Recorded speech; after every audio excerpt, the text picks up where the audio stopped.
Hello guys, this is Yara here. Today we're going to be discussing one of Nash's games. Nash is one of the most brilliant minds when it comes to competitive Yu-Gi-Oh! And this is game 3 of a hyped match between Prank-Kids and SwordSoul. So Nash is piloting SwordSoul, and in this game 3 he's going to show us how you can play even when you draw a bricky hand. As you can see right here, Nash starts off with Effect Veiler, Ash Blossom, Vessel, Ogre, and Bell, so he has like no place. And then the opponent starts out with Roxy, Souls, Triple Titan Talents, Fancies, and Dasher, so a pretty good hand. And Faith, I don't know how to say it, is going first. And then Nash is going second. So let's see how Nash is able to play out this game. So yeah, let's get started. So Faith is gonna start going first. Remember, this is game 3 of the match. So starts out by normal summoning of Fancies, goes into the Meow Meow, and this is an interesting thing that I want to point out here. He's gonna activate Fancies effect right here, and Nash okays it, and he has Ash in hand. And you might be wondering, why is he letting the Fancies go through when he could easily Ash Blossom it, right? I think it's because he wants to hit something else along the way, so he wants them to commit more resources. So because this is typically the time when you Ash Blossom or you Gamma the kid when they have nothing to chain block it, but he decides to let it go through, which I found very interesting right here. So he's gonna go ahead and dump the Pandemonium, especially when out the Dropsies. So now he's gonna go ahead and go into the Doodle. He's gonna activate Doodle and Dropsies effect. He lets both of those go through. He doesn't Effect Veiler it. He doesn't Ogre it. He knows where to hit this deck, because I mean, if you're Nash, you know Prank-Kids is the best deck of the format. You know exactly what they're running. They're running Destroy Phoenix Enforcer. Some of them are running Souls, and some of them are running like Super Poly on the side. So he knows all these things. So he knows exactly where to hit it. So he's gonna gain 1,000 life points. He's gonna go ahead and search the pranks with the Doodle Doo. So right here, he's gonna activate the do effect to tribute as cost, targeting the Fancies and the Pandemonium, and this is gonna go ahead and get met with the Bell. He could have saved the Bell for something like a Destroy Phoenix Enforcer effect, but that's assuming they pop themselves. So he didn't want to wait for this. So he knows the Doodle is one of the best times to Bell the Prank-Kids deck, because they basically go so neg. They're thinking they're gonna attribute 1 for 2, but in reality they go -2. Technically, so this is a very good time to hit the Prank-Kids deck. So but then he gets hit with a talent. So if you are Faith right here, what do you hit, right? So you're going up against 3 hand traps and a Vessel, which could potentially bring them back in the game, right? So I wonder why Faith right here decides to hit the Effect Veiler. I think it's because he wants to secure a Verte Anaconda route. He knows that if he hits the Effect Veiler, he can at least get a Destroy Phoenix Enforcer on the field. So I think that was the correct hit. If Effect Veiler was another hand trap, he could have hit the Vessel instead, because this is the most problematic card right now. But he wants to secure the Destroy Phoenix Enforcer. So these players are like thinking like 2 steps ahead. So he's gonna activate pranks, pitching out the Roxys as cost. He's gonna get made with the Ogre. It's a very good time to hit the pranks. He's gonna go ahead and activate the Souls, pitching out the Illusion. He's gonna link both of those off for a Verte Anaconda. Nash doesn't have Effect Veiler anymore, so Faith is gonna be able to special summon out the Destroy Phoenix Enforcer. So now he has potentially gonna be able to draw 2, depending, because he knows he has Ash in hand. So, but he at least has a Destroy Phoenix Enforcer. And Nash right here draws right, which you might be thinking, whoa, that's a sick top deck. But if you think about it, Nash right here, he decides not to activate right. He's thinking. And interestingly enough, he chooses not to activate right. He could have activated right and then see if the opponent changed the Destroy Phoenix Enforcer to pop the token or something. But since Faith already knows everything that he has in hand, he didn't want to risk it. So now there's one unknown in Nash's hand, and Nash has that advantage that he has one unknown, and he wants to keep it that way. So draws into effect Baylor, standby phase, battle phase, gonna attack for 3,000.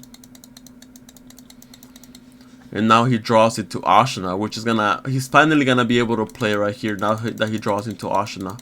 So he's gonna activate right, summon out the token, activate the Faithful, special summon out Ashina from hand, activate Faithful effect to search for the equip.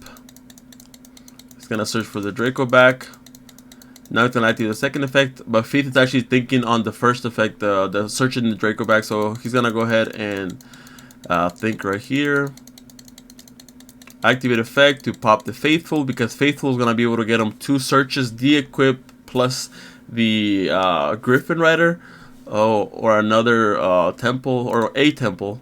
But he knows that this Destroy Phoenix Enforcer is gonna get bounced regardless. So Destroy Phoenix Enforcer is not gonna stay, because he can either bounce it with the Draco back, or if he gets it to the Griffin, then he's gonna be able to negate the Destroy Phoenix Enforcer effect with the Griffin. So he doesn't want that to happen. So he's gonna pop the Faithful right here. And that's just saying thinking right here. He's gonna activate Vessel. So this Vessel that he held this whole time is finally gonna start paying dividends. So he's gonna pitch out the Ashina, search for the Adara. Gonna activate Ashina effect, special summon out Ashina. It's gonna go ahead and synchro those for a Grandmaster.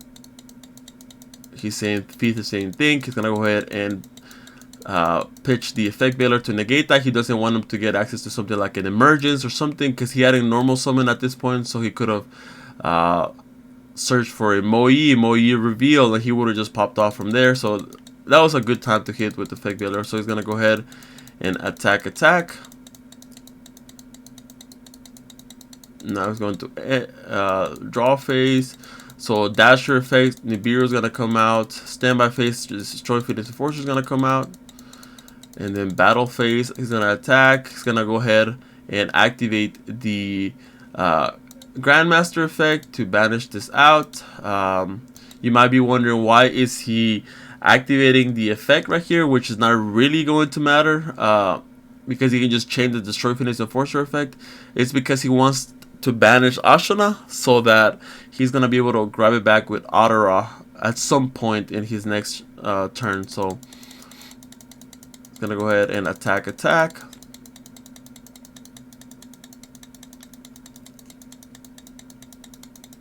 Main phase 2.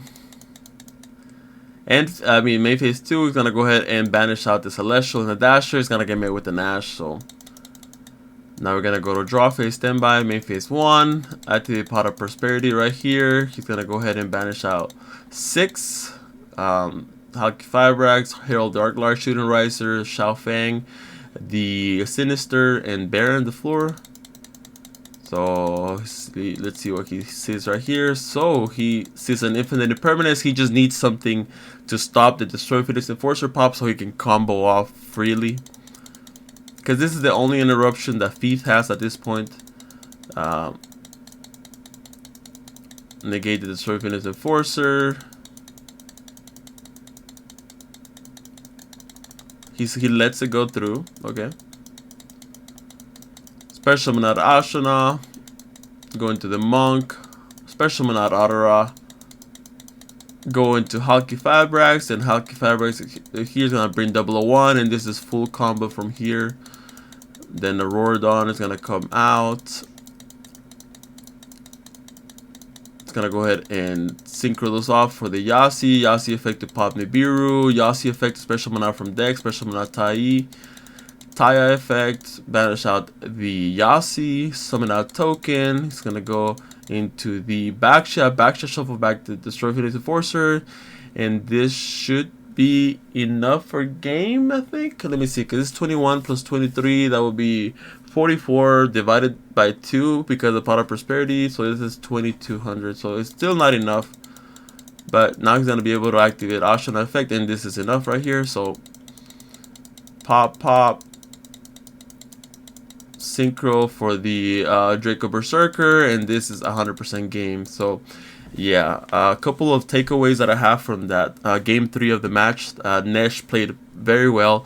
Is don't play cards that you know are gonna not gonna help you come back in the game. Like, he decided not to play right because he knew that the opponent was gonna destroy it, and he was basically just gonna start back to square one, right? He'd rather just have nothing on field, take the damage. He took 3,000, and he was like, even if he top decks a kid, that wouldn't do anything because he already went through the meow. So there's like almost no way I get OTK'd in the following turn, and he saw that, and that's why Feeth just couldn't OTK through that. And Nash, once he drew into the Ashana, that's it. I remember using this exact same strategy when you go up against like Dragoon. I would always use this exact same strategy. I don't know why I'm like struggling to say things, but like when you're playing against Dragoon, you don't want to like overcommit, because Dragoon is gonna keep getting attack points if it destroys a card, negates and destroys.